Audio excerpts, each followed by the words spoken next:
जयचार बुजागी साहब, मेरा नाम कर्नल केसरी, आवाज आ रही है तुम पीछे? मेरा नाम कर्नल केसरी सिंह राठौड़ है, मेड़तिया हूं, गांव शिवरासी। 21 साल की नौकरी करने के बाद में अभी सेवानिवृत्त हुआ हूं। देश की सेवा, देश का सिपाही तो मैं था। अब मैंने सोचा है कि अब मैं सिर्फ और सिर्फ, चाहे इस बात को नोट करें, अब मैं सिर्फ और सिर्फ अपने समाज का सिपाही बनकर रहूंगा। मैं आज आपसे दो तरह की बात करूंगा।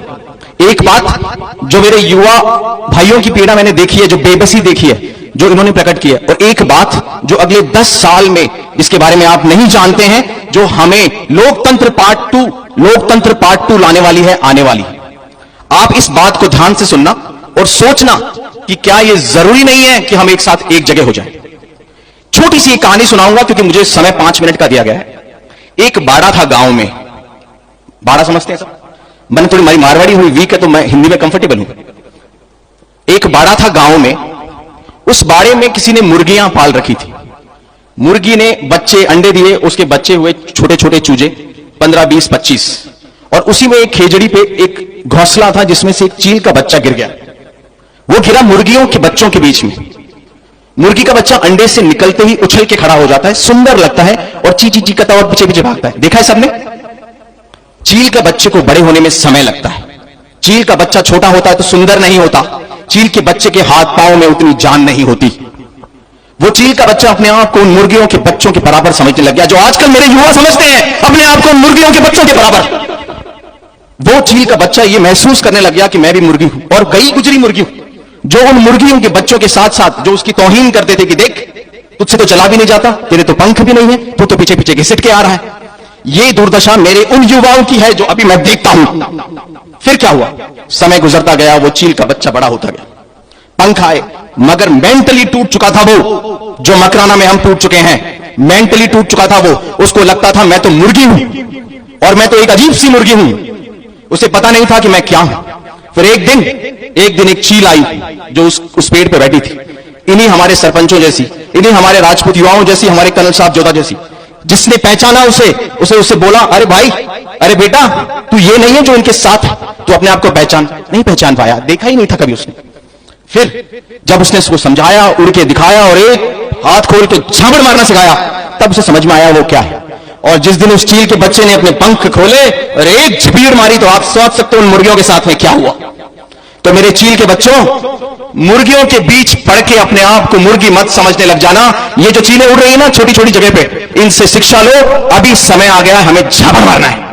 अब क्या झापड़ मारना है, मैं आपसे वो टेक्निकल बात करूंगा।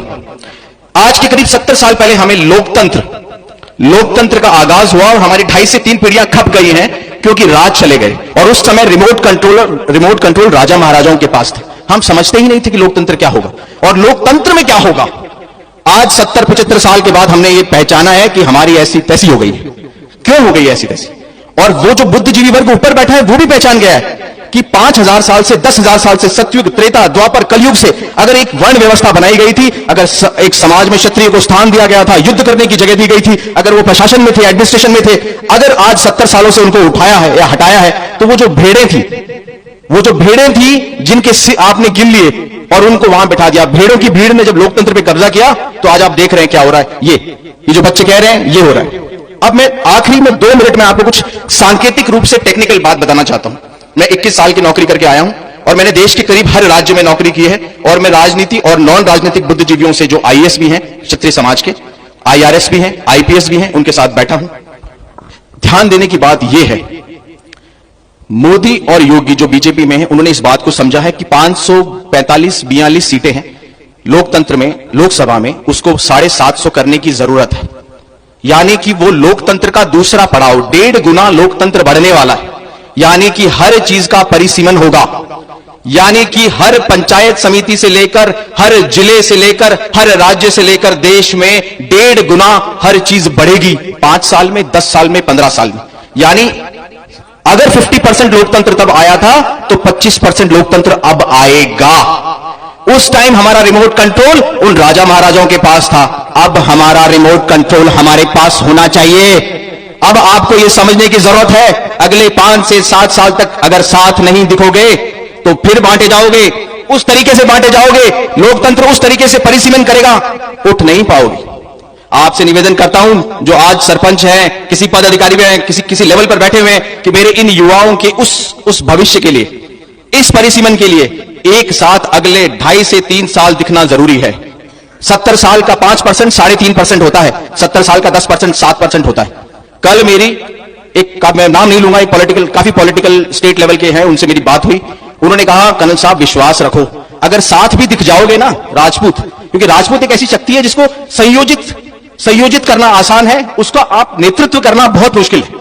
उसको अगर आप ये कोशिश करो कि हम इसको डायरेक्शन दे देंगे, गाइडेंस दे देंगे, नहीं लेगा। उन्होंने कहा 3.5 साल से और 7 साल में जिनको आप प्रतिद्वंद्वी कह रहे हैं ना, वो अभी 8 है ना, 8, अगली बार 5 या 4 और उसके बाद सीधे 0, उसके बीच में नहीं रुकना है। इसलिए मैं आपसे निवेदन करूंगा, 1 अंदर देखो, 2 अपने चील के बच्चे जो मुर्गियों के बीच हैं उनको शक्ति दो, जरूरी है, आप लोग दे सकते हैं। 3 अपने बच्चों को बताओ, वो लोकतंत्र आके चला गया, अगले 5 साल में आपको पता भी नहीं लगेगा, कागजों में आएगा, नीतियों में आएगा, और 542 की 750 सीटें हो जाएंगी, 15 जिलों से 30 जिले हो गए, आप सिर्फ ये मीटिंगें करते रह जाएंगे। समझाओ, गांव के बच्चों को समझाओ समीकरण क्या होते हैं, बदलाव आएगा, मुझे तो विश्वास है। इसीलिए मैं अब आज से अगले 5 साल, 10 साल, 15 साल, जब तक मैं जीऊंगा, मैं समाज का सेवक बनकर रहूंगा।